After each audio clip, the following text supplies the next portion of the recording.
Hey guys, Tech Doc here. Have you ever accidentally deleted your files and thought they were gone forever? Don't panic. I'll show you how to recover them in just minutes. Watch this. I'll delete some files from my USB drive permanently. Now, let's bring them back. Go to Chrome and search for DMDE. Click the first link and download the software. Extract the zip file.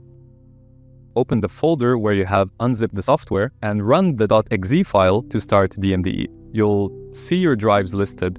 I'll double-click on my USB drive, then on the drive letter. Click All Found/virtualfs, then choose Full Volume Scan and check Include Deleted.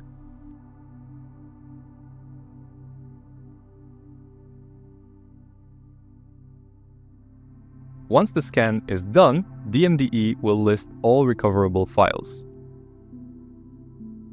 Check the boxes of the files you want, click Recover, and choose where to save them.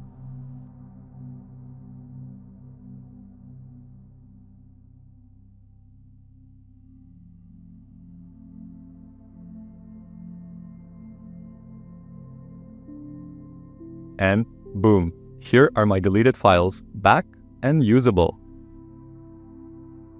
If you found this useful, hit like and subscribe for more quick tech fixes.